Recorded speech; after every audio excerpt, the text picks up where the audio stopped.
et võib-olla enda kohta, et ennu teavad kõik, minu nimi on Markus, ma olen terve elu töötanud Tartu Ülikoolis, praegu olen ma seal kalanduse professor, mis tähendab, et olen küllaltki kauge sellest, millega minu isaga tegeles, aga samas on meis ikkagi päris palju sarnast. Võib-olla ema jutu lõpetuseks ma ütlen, et mida mina nagu nende suhtest ka tähele panin, mis oli päris tore jälgida, oli see, et isa oli hästi alati väga leplik tegelikult, aga nad sõitsid hästi palju Tallinna ja Lipa vahet kogu aeg. Minust oli nii, et isa oli niivõrd rahutu, et ta 3 päeva oli Lipal, ütles, et nüüd võiks Tallinna minna, siis olid 3 päeva Tallinnas, ütles, nüüd võiks Lipale minna, kogu nad sõitsid seda vahet. Ja siis oli vaja hästi palju asju pakkida. Ma mäletan, et isa võttis alati oma selle kohvri kirjutusmasina, läks, istus sinna autosse sisse, hoidis seda põlvedel ja ütles, et no neil naistel läheb alati nii palju aega, sest ema pidi kõik toidud panema enda asjad, ise siis tema asjad ja siis jõudis kohale, sa küsisid, kus mu sokid on, umbes niimoodi, et ta ei saanud nagu üldse aru, et midagi peale kirjutusmasina on ka vaja kaasa võtta. Aga nüüd endast, või tähendab oma ja isa suhetest ma võin ütlema, et lapsena, nagu ema ütleski, et ma väga palju tegelikult, mis mulle väga muidugi meeldis tagantjärgi võttes, miks minust saigi bioloog võib-olla, et me käisime palju mööda Eestit sõitmas, et me olime ju Tallinna inimesed ja siis Lipal siin suvel, kõik suved, ma olen ka Lipal tegelikult veetnud lapsena just nagu minu isa. Aga me käisime Taevaskojas ja siis me käisime seal Pärnu rannas ja meil oli see hästi suur auto Zaporožets, kuhu me mahtusime taga, esimene auto, siis tuli neid sigulisid järjestega. Esimene oli sinine Zaporožets, me istusime seal Mariaga tagaistmal, ma mäletan, sinna pandi tagaistmale, pandi kõik need tekid ja see oli nagu kõiki asju täis ja siis kui meil oli seal väga tore olla, meil mahtusime sinna 8 lõbusasti ära ja siis me sõitsime igast toredaid kohtasid mööda, nüüd ma elan Tartus juba, või ma ei tea, kui kaua aega oma naise Airiga. Et kui ma läksin õppima Tartu Ülikooli, ma läksin Tartu Ülikooli sellepärast õppima tallinlasena, et Tallinnas ei saanud bioloogiat õppida ja mäletan, et esimesed paar kuud ma olin Tartus ja mulle tundus, et niisugune väike linn ja tahtsin ikka Tallinna, aga üle 3-4 kuu ei läinud mul aega, kui ma saan aru, et ei Tallinna ma küll iialgi enam tagasi ei lähe ja nüüd ma elan Tartus ja siis nagu juttu oli tegelikult paberite järgi, ma elan juba 20 aastat Vilsandi saarel, kuhu me maja ehitasime lihtsalt sellepärast, et ma olen üks nendest 32 vilsandlasest ja rohkem ikka sellepärast, et vallas oleks näidata selle vilsandlaste arvu hästi suurt ja et meil ikka siis toimiks paaditransport ja sellised asjad. Ja siis on meil üks maja, mille me ehitasime 8 aastat tagasi sinna Tartu lähedale metsa, sest mulle tundus kogu aeg, et see elad valesti kogu aeg ainult linnas ja nüüd ongi probleem see, et kui 3 kodu on, siis see Lipa on meil nagu 4. kodu mul kuidagi, et siia ma väga palju ei satu. Aga jah, et isast rääkides, et ega ta lapsena nüüd väga palju meiega selles mõttes ei tegelenud, tema oli ikka hästi täis kasvanud, et tema nagu lapsega nagu väga palju, ikka ema toimetas meiega oli nii isa kui ema eest, selles mõttes, et ema eest, isa eest ka, kui oli vaja nagu kuidagi natuke, isa on tavaliselt kurjem kuidagi või niimoodi, küll varja kuri olla, siis pidi ka ema jälle kuri olema ja kui oli hea olla, siis pidi ema hea olema, et ega ta lastega nagu väga palju ei tegele, mul on umbes 2-3 korda meeles, ükskord viis ta mind loodussõprade ringi, mis oli väga tore ja nii edasi, aga minu suhted isaga, sellised hästi lähedased suhted või teineteist väga mõistvad suhted hakkasid ikka siis, kui ma sain täiskasvanuks. Et siis me hakkasime hästi palju rääkima ja just ka raamatutest, hiljuti mul paluti Postimehe jaoks kirjutada sellisest raamatust, nagu Krati nimi oli Peetrus ja siis ma lugesin seda uuesti natukene ja siis mul kuidagi tuli hästi meelde ja ma vaatasin, ma olin siis 25 aastane. Siis me istusime selles samas Lipa maja köögis, mul tuli see nii hästi meelde, kuidas me istusime ja arutasime seda tema Krati asja ja tagantjärgi vaatades aasta oli 1990. Siis kõik tegelesid, teda huvitas ka muidugi poliitika ja vabanemine, aga ta ikkagi oli hästi kaugel sellest oma mõtetest, teda huvitas hoopis see sama asi, see Jüriöö ja Uku Maasind ja sellised asjad ja et see igapäevane elu oli tema jaoks nagu natukene igav, et ta elas hästi õnnelikult selles asjas, millest ta kirjutas. Et ma võin küll ütlema, mulle tundus, et see, mida ta kirjutas päevast päeva, siis tollel ajal see Krati nimi oli Peetrus ja need teised sellised raamatud, et see andis talle nagu õudselt energiat kuidagi, et selles maailmas ta elas ja kui mina olin ka võimeline sellesse maailmasse minema juba ja hakata nendest munkadest rääkima ja kõigist sellest asjast, et siis ta nagu hästi avanes ja me mäletame, koos istusime ja mõtlesime, et kuidas selle Krati raamatus ikka see vanapagan istus mingis soos, mingisuguses selle lauka ääres ja siis laulis, et küll on hea, et keegi ei tea, et mis minu nimi on. Ja siis mäletan, see tegi meile mõlemale hirmsasti nalja, et siis me mõtlesin, mis ta võiks seal kõik täpselt rääkida ja teha. Ja alates sellest ajast ta andis mulle ikkagi raamatuid, nagu oma raamatuid päris palju lugeda, nagu poole peal lugeda või lõike lugeda ja siis mina olin talle muidugi selles mõttes selline noh, natuke nagu, vaata ema ütles, et noh, tema ei olnud, et mina olin talle siuke natuke nagu selline kritiseerija ja ütlesin, et noh, ma olen siuke hästi nagu reaalinimene, bioloogia lõpetanud ja et need asjad ei jookse sul ikka üldse kokku ja et see ei ole üldse loogiline, mis sa räägid ja niimoodi. Eks ta oli natukene pahane kuidagi, aga mõtlesin, et no tegelikult ikka lugeja ei saa hästi aru, et kuidas sellised asjad juhtuvad ja siis ta võttis seda päris palju ka arvesse, et ma panen kella, ma pean ülikoolis päris palju loenguid lugema, sellepärast ma pean kella, oskan arvestada küll. Et jah, et noh, ma rääkisin sellest raamatust, Krati nimi oli Peetrus, mis ma arvan, selle kohta ma ütlengi, et kuigi teda tuntakse üldiselt rohkem suvitajad ja näkid ja nii, aga mina arvan, et tegelikult tema selline tõeline nagu sisu oli just see raamat, mis on see Risti rahvas ja Krati nimi oli ja sellised nagu vana aja asjad, mis ei ole üldse nagu väga kuulsad või populaarsed, need olid talle tegelikult südamele lähedasemad. Et ma ütleks, et seda suvitajad, noh, ema teab paremini, seda oli vaja teha, sellega sai niimoodi kenasti raha ja see oli oluline ja selle Vinter ja Nõmmikuga, noh, koos nad tegid neid asju ja seda Põhjamaa laulu ja kõiki neid, aga mulle tundub, et tema jah, see kõige temale endale kõige armsamad asjad olid need, mis olid igapäevasest elust väga kaugel. Et siis tal olid paar raamatut, ma ei tea, kas mingid veidrad vanamehed või midagi umbes niisugust ja ta ise oli ka selline veider vanamees tegelikult, et noh, talle meeldisid sellised hästi spetsiifilised asjad, millest mitte keegi midagi ei tea. Et ma mäletan näiteks, ta ütles, et küll on tore tegeleda sellise teadusega, millel ei ole nagu üldse mitte mingisugust mõtet. Et see on nagu kõige kihvtim asi. Ta rääkis, et tal oli mingi seeneteadlane, et küll see oli tore mees tegeles allitusseentega ja sellest ei ole absoluutselt mingit kasu ja see ei ole üldse oluline. Ja siis see mees oli õudselt solvunud ja pahandanud ja nagu kohkunud, kui tuli välja, et need allitusseened, millega tegelevad, need annavad mingid jube tähtsad kemikaalid, see on õudselt oluline. Siis see nagu teda üldse enam ei huvitanud eriti, sest et noh, sellised, ta nimetas seda küll ise elitaarseks või kuidagi sellised asjad, millel ei olnud nagu mingisugust erilist mõtet. Aga mis puutub tema kindlasti üks selline kuulus, noh, asi, mille poolest teda tuntakse, võib-olla isegi ma ütleks, et kõige rohkem minuga räägitakse, see on see näkiliste asi. Et selle lugu oli niisugune, et jah, tõepoolest ta tegeles kiilidega. Ma pean ütlema, et ta tegeles kiilidega sellepärast, et kiile on vähe. Et kiile oli, mina hakkasin ka kiilidega tegelema, neid oli vist 57 või 63 liiki, nendega oli hea lihtne tegeleda, neid sai määrata. Sest ta ütles, et oli selline seltskond putukaid ka, kelle nimi oli Tsambla sultanid ja neid oli vist 1200.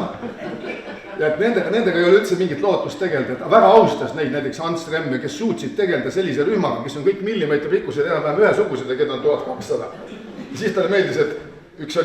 rääkis, et väga tore, üks selline putukas on, kelle nimi on Hambutu Tsambla sultan. et see oli tema arvates nagu jälle tore, kui on selline tegelane. Aga mina hakkasin ka nende kiilidega tegelema ja nendega oli tõesti lihtne tegeleda. Ma siin samas lipametsades poolel teel Kabalasse püüdsime neid tondiobusid ja see oli siuke vahva ja nendega oli, siis me isa vedas mind sinna valgu poole, seal on mingid väiksed rabatükikesed ja siis me käisime seal neid ojakiile püüdmas ja noh, sümpeetrumid ja mis nad kõik olid ja eks minu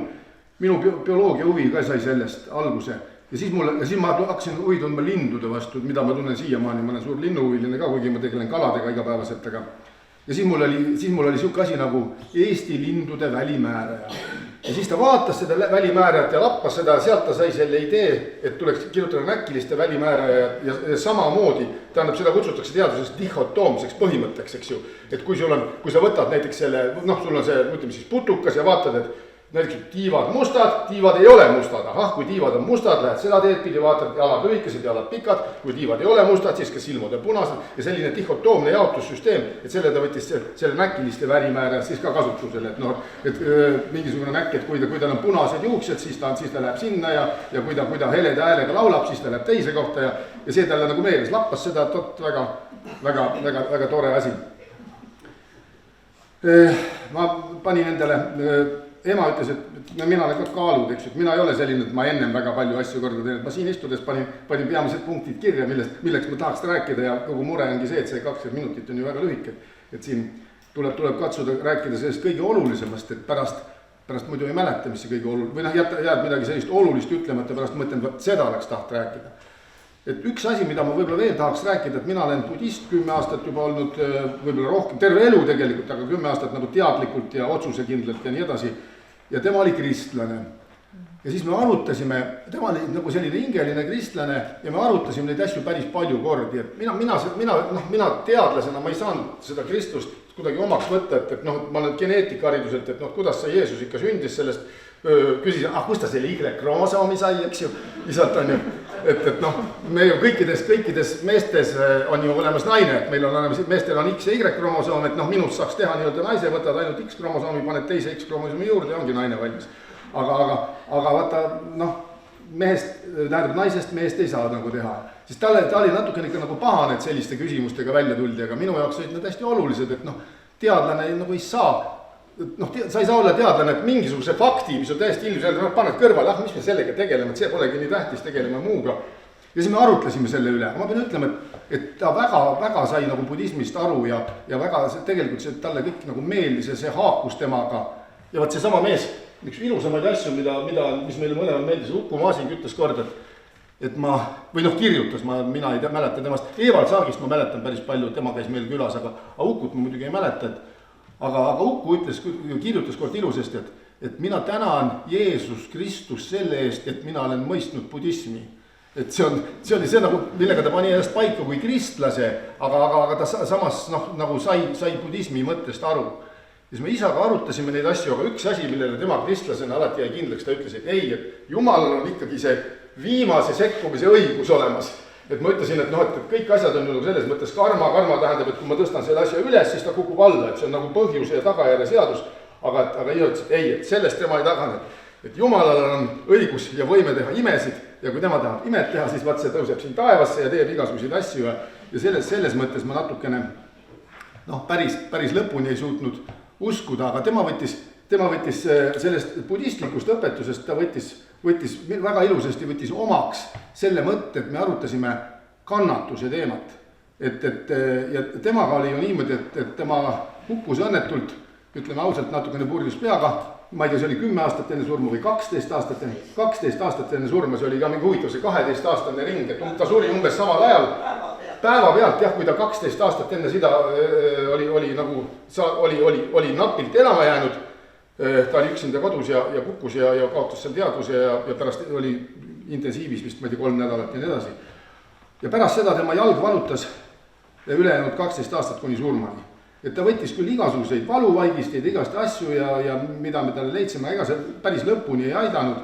Ja ta kannatas seda nagu uskumatu rahuga. No teise inimese sisse ei näe, ma ju ei tea, kui palju tal valutas, aga ta ütles, et nagu kogu aeg kergelt valutab. Ja siis me jõudsime ka järeldusele, et igatahes, et järgmises elus võib-olla läheb tal kuidagi natukene paremini, sellepärast, et ta on elus noore inimesena, nagu palju paha teinud, no joonud ja mind ära kaotanud kelgu pealt ja igast asja. Ema seda ei rääkinud, aga kord nad läksid mööda teed, isa vedas kelku jutustas, rääkis seal midagi, vaatad, oi las seda küll enam kelgu peal ei ole. Aga võttis selle arvesse, seejärel ma mäletan, mulle tehti kelk, millele lasti panna sellised nagu muruniitjad, sangad ja siis lükati edaspidi, see oli näha, millised maha kukuks. Et see kelk oli meil, nende raudjalgadega selline kelk, nagu te vanasti oli, et selline kelk oli meil täitsa olemas. Aga ühesõnaga, et selle juurde siis jah, et see viimane 12 aastat ta nagu kogu aeg kannatas seda ja siis ta sai ise aru ja mina kiitsin teda lakka, et nii see kindlasti tõesti on. Et kui sa selles elus nüüd see 12 aastat niimoodi kannatad, et sellega sa siis nagu põletad seda oma halba karmat. Et ennem on sul olnud nagu väga hea ja sa oled nagu natuke hooletu olnud ja siis see viimane 12 aastat sa kuidagi talus seda ja noh, mitte miski nagu selle vastu eriti ei aidanud ja ma ütlen, et minu meelest sellise erakordse leebusega ta talus seda. Ja noh, sellest on siin juttu, Anne rääkis ja minu ema juba rääkis, kui tähtis see lipamaja talle oli, et nii see tõesti on, et mäletan, et kui ta ikka oli päris vana juba haige, istus seal alltoas ja lamas ja aeg-ajalt me ikkagi käisin, istusin tema juures, rääksin paar tundi juttu ja siis ta tõesti nagu meenutas kõiki seda vanaisa asja ja kõiki seda ja tema jaoks oli see nagu ikkagi, mõnes mõttes see oligi nagu mina tunnen seda sama, et minu ainuke lapsepõlve kodu ongi siin Lipal, sellepärast, et Tallinnas me elasime ühes majas ja siis teises majas ja kolmandas ja ma ei tea, mitu ma läbi käisin, et mulle, tegelikult ma olin vist esimese aasta olin veel vanaema juures, aga seda ma ei mäleta, 3, mida ma mäletan, 2 Sõle tänaval ja siis 1 Harju tänaval aga see Lipamaja on ju see, mida ma mäletan siis tõesti nagu 1-aastasena lapsena või 2-aastasena, see on nagu alati kogu olemas olnud. Ja minu jaoks ongi see probleem, et see maja mulle hirmsasti meeldib, see maja on hästi äge, aga ütlen ausalt, et see maja koht tänaseks ei ole nagu kõige parem, sest ta nimi on tõesti Keskküla, ja nüüd on niimoodi, et meie majast see suur asfalttee, mina mäletan ju, kui ta oli väike kruusatee veel, mis on siis nagu meie aida vahel ja meie maja vahel, sinna tuli see suur asfalttee, mis on nagu ikka teed lähevad kõrgemaks, nii et meie maja on otse tee kõrval niimoodi augus nagu, et see ikka ei ole nagu väga feng shui koht, et maja ise on jube äge, aga koht ei ole väga hea ja ma olen isegi seda vaadanud, et me saime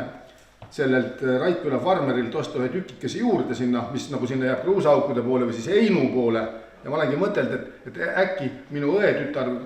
minul on neid majasid nii palju, et mina ei tea, äkki õetütar, kes keegi peab selle ju pärima endale saama pärast on ju. Et ma olen nagu vaadanud ka, et need kruusaaugud, mis sinna kaevati, eks ju, klaasiliiva augud, kui Järvakandi veeti, et selle serva peal on meil tegelikult päris ilus koht, ma olen seda niimoodi teinud, et sinna Pärnu istutanud ja igasugust puid, et tulevikus see maja võib-olla, kui keegi tahaks seal elada, kui mina tahaks elada, ma ehitaks uue maja ilmselt sinna liivaaukude poole, sealt on väga ilus vaade, tegelikult lõunapoolne vaade, mida siin Lipamaa, mul naine on mul Võrumaalt ja me oleme nagu seal lõunapoole oleme harjunud selliste orgude ja nõlvade ja ojadega ja hästi mitmekesine loodus, siin on siuke Põhja-Eesti lauskmaa, aga need liivaaugud on moodustunud täitsa toreda sellise nagu lõunapoolse sellise nagu madalama koha, et see maja paistab natuke kõrgemal ja vaatad sealt. Nii, näed sa, ongi paar minti ainult jäänud. Et võib-olla ma ütlen veel seda, et jah, et sellest kirjutamisest või loomingust, et üks asi, mida ta ütles ka ja mida ma olen ise ka 3 romaani kirjutanud, nüüd mul meeldib rohkem maalida, sest see kirjutamine võtab nii tohutult aega ja ainult iseenda jaoks ei kirjutanud laias laastus tõesti. Et ta ütles mingil hetkel, kui ta sellest romaani kirjutamist rääkis, ütles, et seda ei ole üldse raske teha, et kui sa alguses teed, et siis raamat hakkab end ise kirjutama. Ja ma arvan, et see on tõesti midagi niisugust, mida mina olen ka tundnud, et kui sa paned seda asja nagu lükata nagu käima, eks ju, siis sul on lihtsalt vaja seda nagu lihtsalt kirja panna, sa võib-olla näed seda unes või midagi tuleb, et temaga oli ka niimoodi, et ma arvan, et see tuli tal kuidagi nagu torust ilma erilise pingutuseta ja kuigi ta oli mitmes asjas hästi järjekindlusetu, me emaga mäletame, et küll ta otsustas, et nüüd ma hakkan võimlema, lasi endale osta kõik kallid võimlemisasjad, 2 päeva tegi, ei tea, see võimlemine ei ole ikka see ja kõik sellised asjad, mida nagu nii-öelda spordi või enese terviseks tegi, need ta kõik nagu lükkas nagu kõrvale. Aga hästi vana inimesena ta veel ka, tal oli seda, ütles, et kui ma ei ole päevas nagu 2 või 3 tundi kirjutan, et siis mul on selline tunne nagu koolipoisil, kes on oma tükid jätnud tegemata. Võt selles mõttes ta oli küll hästi järjekindla, ma mäletan, kui tõesti nagu isegi oleks tahtel ütelda, et kuule, sa oled ju nüüd 80 aastat vana, et sa ei peagi ju iga päev kirjutama, aga see tunne oli tal küll, et vaat ma pean ära tegema. Nii, nüüd on mul jäänud 2 minutit ja ma lõpetan ilusasti ära ja võib-olla ma ütlen, et lisaks sellele kirjandusele ta tegeles ka muusikaga, ma ise kõrvalt vaatan, et see muusika oli tema jaoks, eks ju, tema hea sõber Vinter, kes tegi sellist muusikat nagu kõigile väga meeldib ja jääb väga nagu meelde, aga minu isa muusika oli hästi intellektuaalne. Tema muusika oli siuke kuidagi niimoodi käis see asi, ta kirjutas ju ise endale selle muusika, mida tema matustel lasti. Ütles, et võt see on selle peal, kui minu matus edasi, see oligi siuke kui ma nüüd jõuan. Mida? Jah, täpselt midagi niisugust, et see oli tema muusika, ta selline laia tarbe muusik ta küll ei olnud, eks ju, võrdes nagu Inter, aga talle see väga meeldis ja ta ütleski, et järgmises elus ma kavatsen seda rohkem tegeda, siis ma ütlesin talle, et ema on siit terve elu teenindanud, et järgmises elus võib-olla hakkad emad teenindama. Seda ma küll ei taha. Nii, aitäh teile, kõik head. Nüüd on minuti.